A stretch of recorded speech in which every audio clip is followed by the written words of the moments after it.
Hi friends, welcome back to my channel. ఈరోజు ఉన్నటువంటి job updates అదేవిధంగా కరెంట్ అఫైర్స్ను పరిశీలిద్దాం.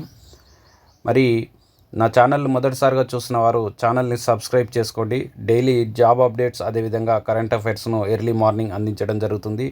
ఆల్ తెలుగు పేపర్స్ను కవర్ చేసి ఎన్నో జాబ్ అప్డేట్స్ అదేవిధంగా ఎడ్యుకేషనల్ అప్డేట్స్ కరెంట్ అఫైర్స్ను మన ఛానల్ నుంచి అందించే ప్రయత్నం చేస్తున్నాను. అంతేకాకుండా మన ఛానల్లో ఉన్నటువంటి గ్రూప్స్కి సంబంధించిన క్లాసెస్ను కూడా విని వాటికి సంబంధించిన పీడిఎఫ్స్ను కూడా డౌన్లోడ్ చేసుకోండి.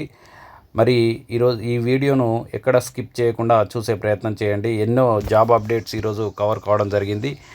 మరి ముఖ్యంగా ఈరోజు ఆల్ న్యూస్ పేపర్లో ఎస్టర్డే జరిగినటువంటి కేబినెట్ భేటీకి సంబంధించిన అంశాల పైన ప్రధానంగా ఫోకస్ చేసినట్టుగా మనం చూడాలి. బీసీలకు 42% రిజర్వేషన్స్, విద్యా ఉద్యోగ రాజకీయాల్లో అవకాశం, ఎస్సీ వర్గీకరణ పైన ఏకసభ్య కమిషన్ నివేదికకు ఆమోదం, రీజనల్ రింగ్ రోడ్ వరకు హెచ్ఎండిఏ విస్తరణ, 30,000 ఎకరాల ఫ్యూచర్ సిటీ, 10,954 గ్రామ పరిపాలనాధికారుల నియామకం అంటూ, అదేవిధంగా కొత్తగా నూతనమైనటువంటి టూరిజం పాలసీ తెలంగాణ వచ్చినాక మొట్టమొదటి టూరిజం పాలసీకి సంబంధించి ఆమోదం తెలిపినట్టుగా, అదేవిధంగా యాదగిరిగుట్టకు టీటీడీ తరహాలో మరి స్వతంత్ర బోర్డు ప్రత్యేక బోర్డును ఏర్పాటు చేయనున్నట్టుగా మంత్రివర్గం నిర్ణయం తీసుకున్నట్టు, అదేవిధంగా హైదరాబాద్లో 2025లో మిస్ వరల్డ్ పోటీలు నిర్వహించాలని అత్యంత ప్రతిష్టాత్మకంగా నిర్వహించాలని, దాదాపు 140 దేశాల నుంచి వచ్చేటువంటి అతిథులకు మంచి ఆతిథ్యం ఇవ్వాలంటూ, అదేవిధంగా ఫస్ట్ టూరిజం పాలసీకి ఆమోదం తెలిపినట్టుగా ఇక్కడ మనం కేబినెట్లో నిర్ణయం తీసుకున్నట్టుగా ఇవ్వడం జరిగింది. ఇక్కడ మనం చూసినట్టయితే ఎస్సీ వర్గీకరణకు సంబంధించి ఏకసభ్య కమిషన్ ఇచ్చినటువంటి షమీం అఖ్తర్ నేతృత్వంలో నివేదిక సమర్పించినటువంటి ఏకసభ్య కమిషన్ నివేదికను మంత్రివర్గం ఆమోదం తెలిపిందంటూ ఇక్కడ మనం చూడాలా.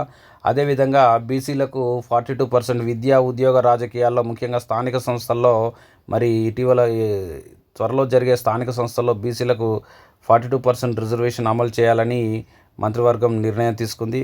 మరి విద్యా ఉద్యోగ రాజకీయ రంగాల్లో బీసీలకు 42% రిజర్వేషన్కి సంబంధించి ఆమోదం తెలియజేసిందంటూ ఇక్కడ మనకు న్యూస్ ఇవ్వడం జరిగింది. అదేవిధంగా ఇక్కడ చూడండి, మరి మనకు ఉపయోగకరమైనటువంటి వార్త ఇక్కడ ఇవ్వడం జరిగింది. ఇక్కడ చూడండి, గ్రామస్థాయి అధికారులు వస్తున్నారహో, 10,954 పోస్టులకు ఆమోదం, గ్రామస్థాయి రెవెన్యూ వ్యవస్థను పునరుద్ధరిస్తామని సీఎం రేవంత్ రెడ్డి గతంలో పేర్కొన్న నేపథ్యంలో మంత్రిమండలి 10,954 గ్రామ పరిపాలనాధికారి పోస్టులకు జీపీఓ పోస్టులకు ఆమోదం ముద్ర వేయడం జరిగింది. అదేవిధంగా 2016 నుంచి రాష్ట్రంలో ఏర్పడినటువంటి కొత్త మండలాలు రెవెన్యూ డివిజన్లకు సంబంధించి ఇన్ని రోజులు ఇన్ఛార్జీల పాలనలో ఉన్నటువంటి ఆ పోస్టులకు సంబంధించి 361 పోస్టులను నూతన మండలాలు మరియు రెవెన్యూ డివిజన్లకు సంబంధించి 361 పోస్టులను మంజూరు చేసిందంటూ, మరి అవి ఏమేమి పోస్టులు అనేది ఇక్కడ మనకు క్లియర్గా ఇక్కడ ఏమి ఇవ్వలేదు. అదేవిధంగా సెలక్షన్ గ్రేడ్ డిప్యూటీ కలెక్టర్ పోస్టులను 36 పోస్టులకు ఆమోద ముద్ర వేయడం జరిగింది. 36 పోస్టులు ఉన్నటువంటి సెలక్షన్ గ్రేడ్ డిప్యూటీ కలెక్టర్ పోస్టులకు ఆమోద ముద్ర వేయడం జరిగింది. మరి ప్రభుత్వ నిర్ణయం పైన డిప్యూటీ కలెక్టర్ల సంఘం అధ్యక్షుడు వి లచ్చిరెడ్డి హర్షం వ్యక్తం చేసినట్టుగా ఇక్కడ మనం చూడొచ్చు. అదేవిధంగా జీపీఓల విధులు చూసినట్టయితే గ్రామ స్థాయిలో వీఆర్ఓలు వీఆర్ఏ వ్యవస్థలను గత ప్రభుత్వం రద్దు చేసింది. ప్రస్తుత ప్రభుత్వం వారి స్థానంలో జీపీఓలను నియమించనుంది. పూర్వ వీఆర్ఓ వీఆర్ఏలను కూడా రెవెన్యూ శాఖలోకి తీసుకొచ్చేందుకు ప్రభుత్వం అవకాశం ఇచ్చిందంటూ ఇక్కడ మరి జీపీఓలకు సంబంధించి 10,000 పోస్టులకు పైన ఉండగా, మరి గతంలో ఉన్నటువంటి వీఆర్ఓ వీఆర్ఏలకు అవకాశం ఇచ్చి మరి మిగిలిన దాదాపు 5-6 వేల పైన వాటిని భర్తీ చేయనున్నారు. మిగిలిన పోస్టులకు నోటిఫికేషన్ ఇచ్చే అవకాశం ఉందంటూ మనం చూడాలా. నెక్స్ట్ జీపీఓ లేక జాబ్ చార్ట్ చూసినట్టయితే విద్యార్హత ధృవీకరణ పత్రాల జారీకి సంబంధించిన విచారణలు చేయడం, ప్రభుత్వ భూములు, చెరువులు, కుంటలకు సంబంధించిన భూములు, చెట్ల పరిరక్షణ, భూముల సర్వే, కొలతలకు సహాయకులుగా, ప్రభుత్వ సంక్షేమ కార్యక్రమాలకు లబ్ధిదారుల ఎంపికలో అర్హుల గుర్తింపు, వివిధ మరి కేంద్ర రాష్ట్ర ప్రభుత్వాలు ఏదైనా సంక్షేమ కార్యక్రమాలు అమలు చేస్తున్నటువంటి సంక్షేమ కార్యక్రమాలకు లబ్ధిదారుల ఎంపిక, అదేవిధంగా మరి ప్రస్తుత గతంలో వీఆర్ఓ వీఆర్ఏలు చేసిన విధులు ఇక్కడ మరి వారికి సంబంధించిన జాబ్ చార్ట్ ఇవ్వడం జరిగింది. ఇక చూసినట్టయితే గ్రామానికో జీపీఓ 10,950 గ్రామ పరిపాలన ఆఫీసర్ పోస్టులు. ఇక్కడ కొత్త రెవెన్యూ డివిజన్లు, నూతన మండలాల్లో 217 కొలువులు, 33 సెలక్షన్ గ్రేడ్ డిప్యూటీ కలెక్టర్లు, 10 జిల్లా కోర్టులకు 55 పోస్టులు మంజూరు అంటూ మరి ఇక్కడ రిక్రూట్మెంట్కి సంబంధించి ఇక్కడ మనకు ఉద్యోగాలకు సంబంధించినట్టయితే 10,950 గ్రామ పరిపాలన ఆఫీసర్లు, ఇక్కడ కొత్త రెవెన్యూ డివిజన్లు, మండలాల 217 కొలువులు, 33 సెలక్షన్ గ్రేడ్ డిప్యూటీ కలెక్టర్లు, 10 జిల్లా కోర్టులకు 55 పోస్టులు మంజూరు అంటూ, అంటే ఇక్కడ సెలక్షన్ గ్రేడ్ డిప్యూటీ కలెక్టర్లు రిక్రూట్మెంట్ కాదు, అవి ప్రమోషన్కి సంబంధించినవి. ఇక అన్ని న్యూస్ పేపర్లలో కేబినెట్ భేటీకి సంబంధించిన అంశాలు ఇవ్వడం జరిగింది. తర్వాత యూపీఎస్సీ నుంచి 357 అసిస్టెంట్ కమాండెంట్ల పోస్టుల భర్తీకి నోటిఫికేషన్ అంటూ పారామిలిటరీ ఫోర్సుల్లో అసిస్టెంట్ కమాండెంట్ ఉద్యోగాల భర్తీకి యూపీఎస్సీ నుంచి నోటిఫికేషన్ రిలీజ్ కావడం జరిగింది. మరి దరఖాస్తులకు ఈ నెల 25వ తేదీ చివరి తేదీగా పేర్కొనడం జరిగింది. ఇది యూపీఎస్సీకి సంబంధించిన నోటిఫికేషన్. అభ్యర్థులు ఒకసారి పరిశీలించండి. తర్వాత 33 సెలక్షన్ గ్రేడ్ డిప్యూటీ కలెక్టర్ల పోస్టులకు ఆమోదం. ప్రభుత్వం కేబినెట్ ఆమోదం తెలపడంతో మరి ఉద్యోగ సంఘాలు హర్షం వ్యక్తం చేస్తున్నట్టుగా ఈ న్యూస్ ఇవ్వడం జరిగింది. మరి కేబినెట్ నిర్ణయం పైన హర్షం వ్యక్తం చేసిన తెలంగాణ ఉద్యోగుల ఐకాసా చైర్మన్ లచ్చిరెడ్డి, అదేవిధంగా డిప్యూటీ కలెక్టర్ల సంఘం అధ్యక్షుడు చంద్రమోహన్ రాష్ట్ర రెవెన్యూ శాఖలో నూతన అధ్యాయం మొదలైందని పేర్కొంటున్నట్టుగా 33 సెలక్షన్ గ్రేడ్ డిప్యూటీ కలెక్టర్లకు కేబినెట్ ఆమోదం తెలియడంతో ఉద్యోగ సంఘాలు హర్షం వ్యక్తం చేస్తున్నట్టుగా మనం చూడాలా. అదేవిధంగా ఇటీవల టీచర్ ఎమ్మెల్సీ ఎన్నికల్లో విజయం సాధించిన పింగిలి శ్రీపాల్ రెడ్డి గారు ముఖ్యమంత్రిని కలిసిన నేపథ్యంలో మరి 2003 డిఎస్సి ద్వారా నియమితులైనటువంటి టీచర్లకు పాత పెన్షన్ స్కీమ్ను వర్తింపజేయాలని కోరినట్టుగా ఇక్కడ న్యూస్ ఇవ్వడం జరిగింది. ఇక నేటి నుంచి వెబ్సైట్లో 10th హాల్ టికెట్స్, మార్చి 21 నుంచి ప్రారంభం కానున్న 10th ఎగ్జామ్కి సంబంధించి హాల్ టికెట్లను అధికారులు మరి ఈరోజు వెబ్సైట్లో పెట్టనున్నారు. ఈరోజు నుంచి వెబ్సైట్లో మరి 10th హాల్ టికెట్స్ అందుబాటులో ఉన్నాయి. అదేవిధంగా వెబ్సైట్కు భారీగా దరఖాస్తులు, దాదాపు 5 రోజుల్లోనే 48,158 మంది అభ్యర్థులు అప్లికేషన్స్ సమర్పించడం జరిగిందంటూ, ఇక్కడ 5 రోజుల్లోనే 48,000కు పైగా అప్లికేషన్లు రావడం జరిగిందంటూ మరి భారీగా దరఖాస్తులు చేశారంటూ ఇక్కడ న్యూస్ ఇవ్వడం జరిగింది. ఇక కేంద్రీయ విద్యాలయాల్లో ప్రవేశాలకు సంబంధించిన నోటిఫికేషన్ 3 విడతల్లో ఎంపిక జాబితా. జాతీయ స్థాయిలో ఉన్నటువంటి కేంద్రీయ విద్యా సంస్థల్లో 2025-26 విద్యా అకాడమిక్ ఇయర్కి సంబంధించి ప్రవేశాలకు కేంద్రీయ విద్యాలయ సంఘటన నోటిఫికేషన్ జారీ చేసింది. ఈ విద్యా సంస్థల్లో ఒకసారి ప్రవేశం పొందితే 1వ తరగతి నుంచి ఇంటర్మీడియట్ వరకు చదువుకోవచ్చు. ఇందులో ఉన్నత ప్రమాణాలతో కూడిన విద్య ఉంటుంది. ఫీజుల భారం ఉండదు. మొదట్లో కేవలం ఆర్మీ ఉద్యోగుల పిల్లలకు మాత్రమే అవకాశం ఉండగా ఆ తర్వాత 5 కేటగిరీలుగా విభజించి ప్రవేశాలను కల్పిస్తున్నారంటూ ఇక్కడ ఇవ్వడం జరిగింది.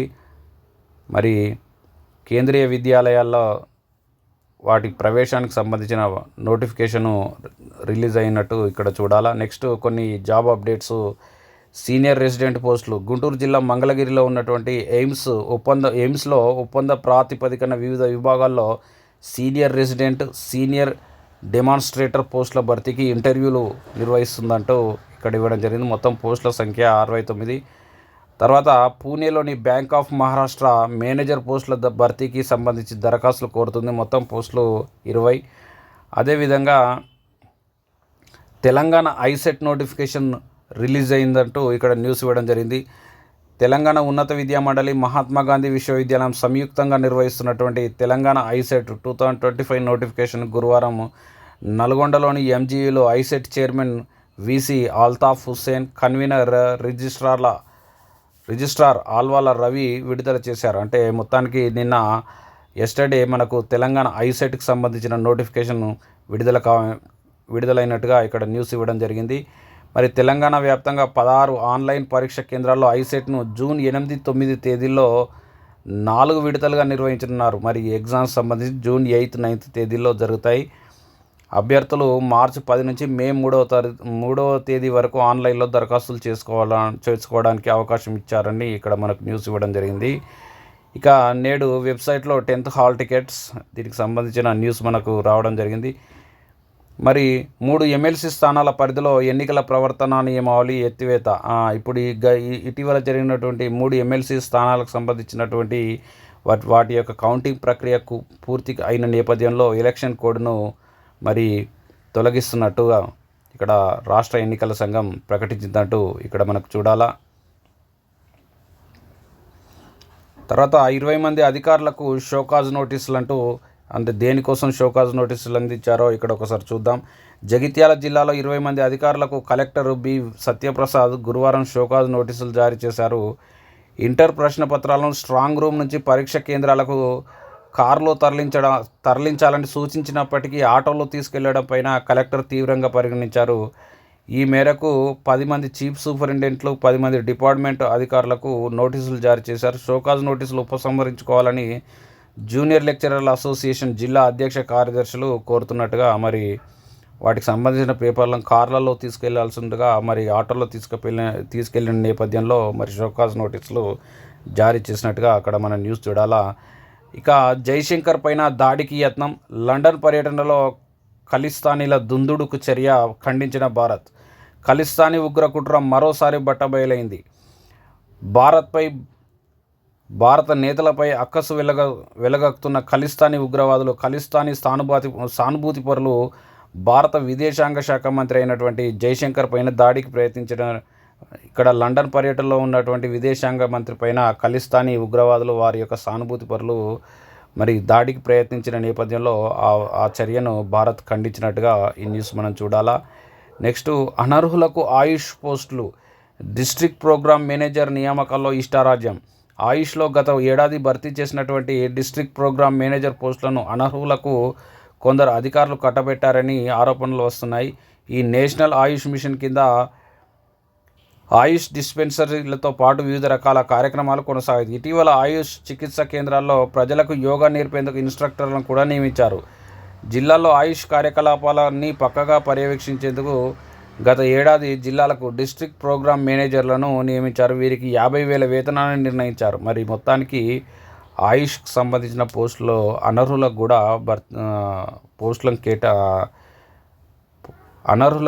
పోస్టులు అందించారంటూ ఇక్కడ మనకు న్యూస్ ఇవ్వడం జరిగింది.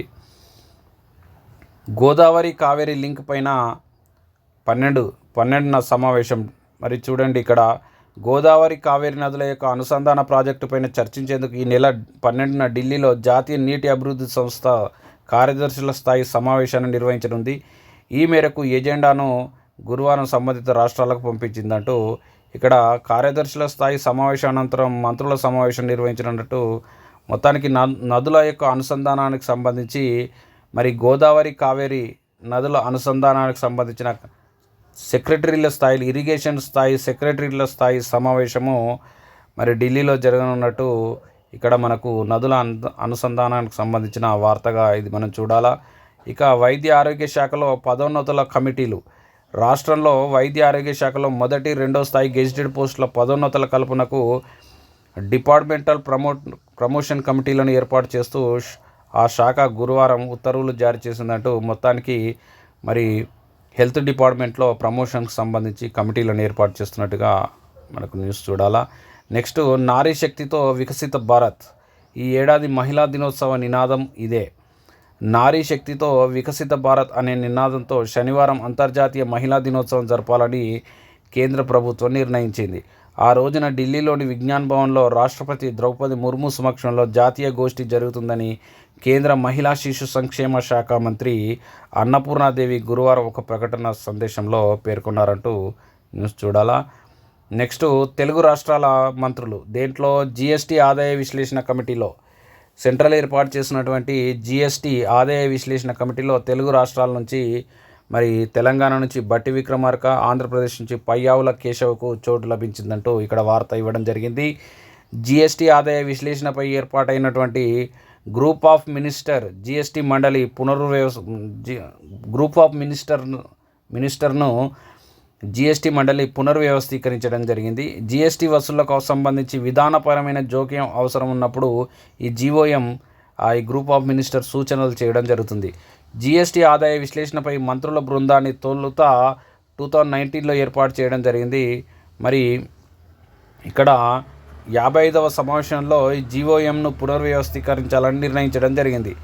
పునర్వ్యవస్థీకరణ అనంతరం గోవా ముఖ్యమంత్రి ప్రమోద్ సావంత్ నేతృత్వంలోని ఈ మంత్రులు ఈ మంత్రుల బృందంలో 9 మంది సభ్యులు ఉంటారు. అందులో మన తెలంగాణ నుంచి బట్టి విక్రమార్క, మరి ఏపీ నుంచి పయ్యావుల కేశవ్ ఎంపికైనట్టుగా ఇక్కడ ఈ న్యూస్లో మనం చూడాలి. జీఎస్టీకి సంబంధించి సలహాలు సూచనలు ఆ గ్రూప్ ఆఫ్ మినిస్టర్స్ అందిస్తుంది.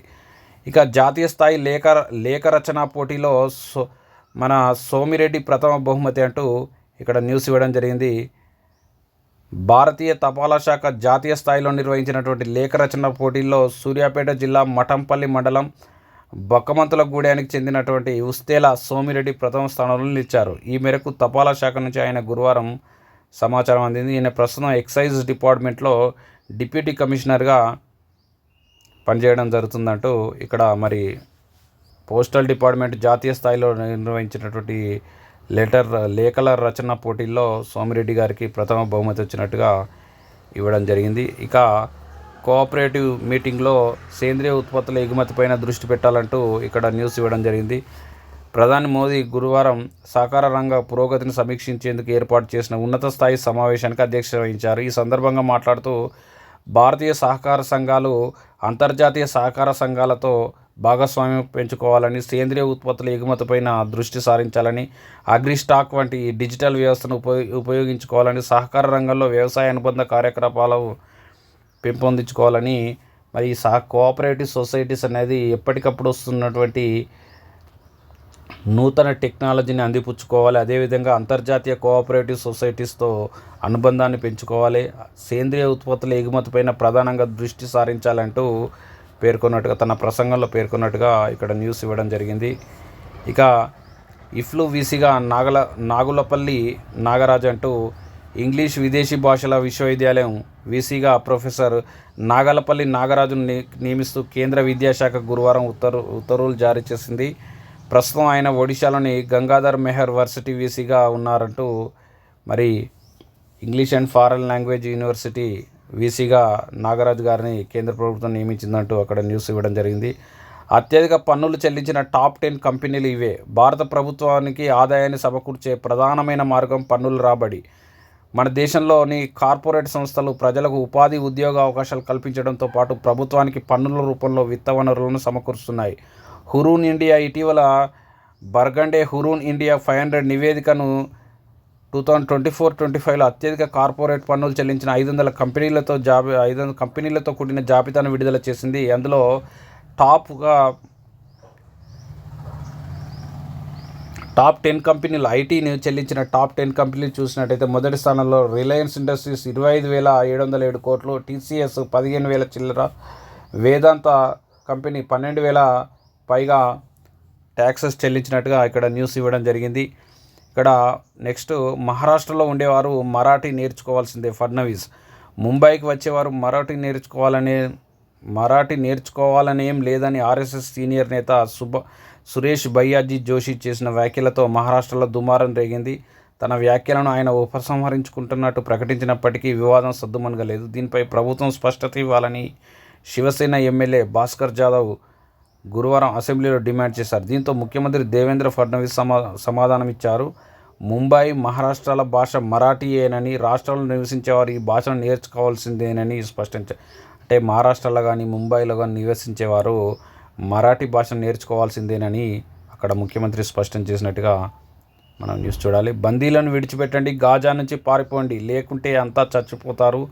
హమాస్కు ట్రంప్ అల్టిమేటం. ఖైదీలందరినీ విడిచిపెట్టి గాజా నుంచి పారిపోవాలని హమాస్కు అమెరికా అధ్యక్షుడు డొనాల్డ్ ట్రంప్ అల్టిమేటం జారీ చేశారు. ఇదే ఆఖరి హెచ్చరిక అని పేర్కొన్నారు. హమాస్ ఇటీవల విడిచిపెట్టిన 8 మంది బందీలతో శ్వేత సౌధంలో సమావేశమైన ఆయన అనంతరం ట్రంప్ సోషల్ మీడియా వేదికగా హమాస్ పైన తీవ్ర స్థాయిలో విరుచుకుపడ్డారు. మరి హలోనా గుడ్ బైనా మీరే తెలుసుకోండి, బందీలందరినీ వెంటనే విడుదల చేయండి, మరణించిన వారి మృతదేహాలను తక్షణం అప్పగించండి, లేదంటే తగిన ఫలితాన్ని అనుభవిస్తారు. ఇందుకు ఇజ్రాయిల్కు అవసరమైనవన్నీ పంపుతాను.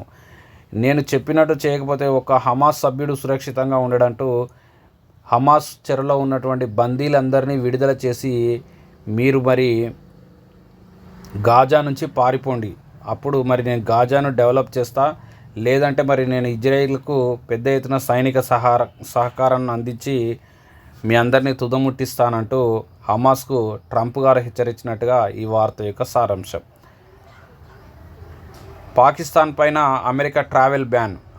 దేశీయంగా ఉద్యోగాల కోత, విదేశాలపై సుంకాల విధింపుతో దూకుడుగా ఉన్నటువంటి అమెరికా అధ్యక్షుడు డొనాల్డ్ ట్రంప్ పలు దేశాల నుంచి వచ్చే వారిపైన నిషేధం విధించేందుకు సిద్ధమవుతున్నట్టుగా తెలుస్తోంది.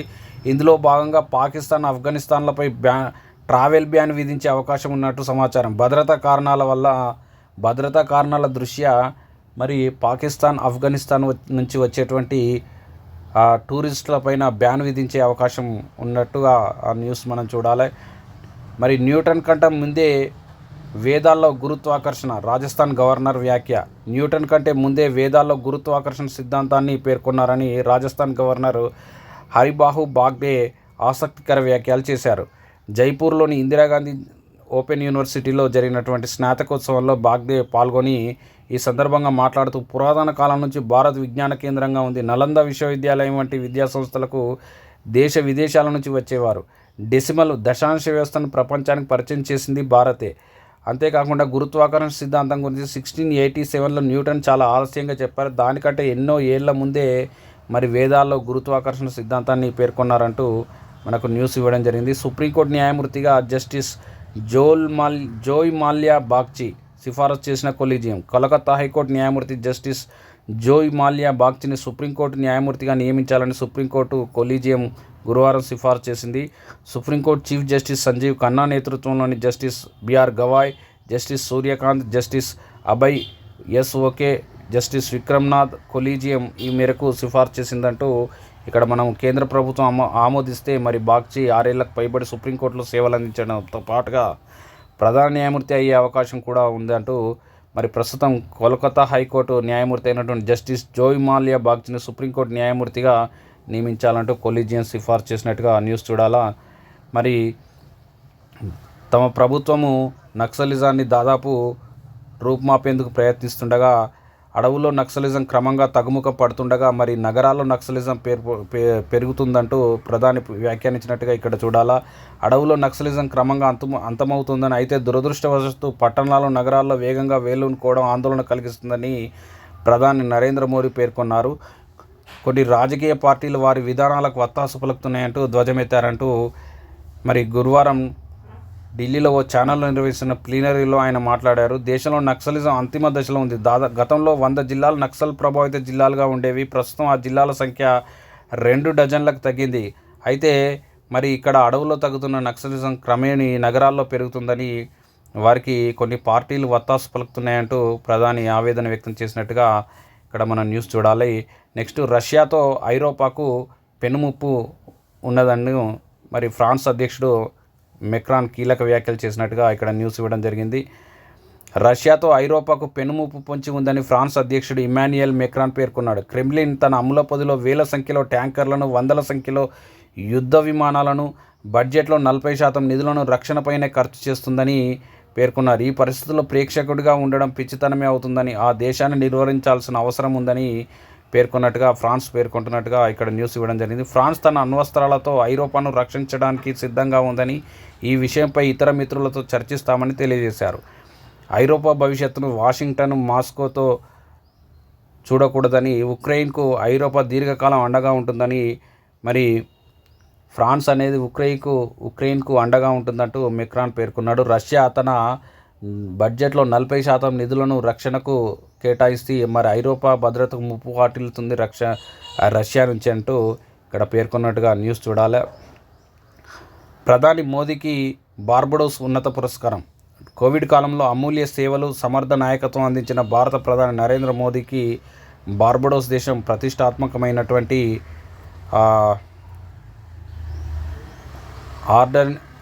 Honorary order of freedom of Barbados పురస్కారాన్ని ప్రదానం చేసినట్టుగా ఇక్కడ మనం న్యూస్ చూడాలా.